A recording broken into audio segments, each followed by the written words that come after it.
Well, from today, places of worship in England can reopen, but only for private prayer and under strict conditions. Many Muslim and Orthodox Jewish communities, whose worship often revolves around communal gatherings, will have to wait until July the 4th at the earliest.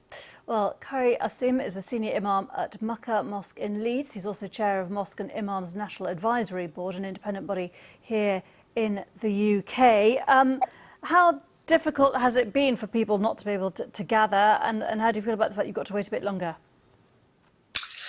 Reopening of places of worship from this weekend is a symbolic and positive step, and we welcome the government's announcement. But it doesn't go far enough to accommodate the Muslim way of worshipping, which is communal prayers.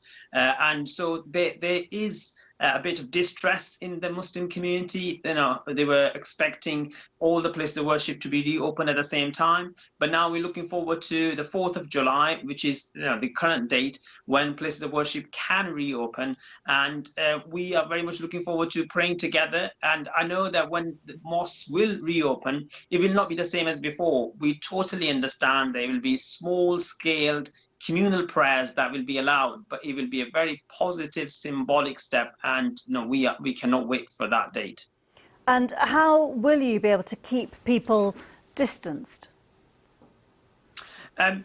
We as an umbrella organization of mosques have issued guidelines, and we are asking mosques to change some of their processes. So, for instance, there will be controls at entrance and exit. There will be social distancing. The markings will take place on prayer mats. We are asking people to bring their own prayer mats. The ablution washing facilities will be temporarily closed. So it will be a very different way in which the mosques will operate, but it's important that we do not risk second wave of COVID-19. COVID-19 has already disproportionately affected BAME communities, and we're very wary of that. I think the safety of our congregations, as well as for everyone in the country, is really important, and that's what our Islam also teaches us. The preservation of life is the fundamentally important principle in Islam.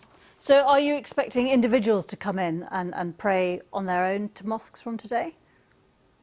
This announcement has caused practical challenges for the Muslim community, because we primarily go to the mosque for communal prayers. So therefore, overwhelming majority of the mosques will not be opening their doors to the public from today, because it's not practically possible to stop people from gathering together, albeit like 2-3 individuals coming together to offer their communal prayers. So as a result, MENAB and other national regional bodies have asked mosques to remain closed, which is disappointing, but this is important for our own safety. Yes, so you said that it doesn't take into account the way that Muslims pray, and it is disappointing, but you're supportive of the fact that the government is wanting to be cautious, obviously, in allowing mass gatherings, presumably. Yeah, we are supportive of the phased reopening of places of worship. And at the same time, we're proposing to the government that as soon as safely possible, communal prayers should be allowed. And we are working closely with the government to ensure that this happens as soon as and as safely as possible. OK, Qari Asim, thanks very much for your time.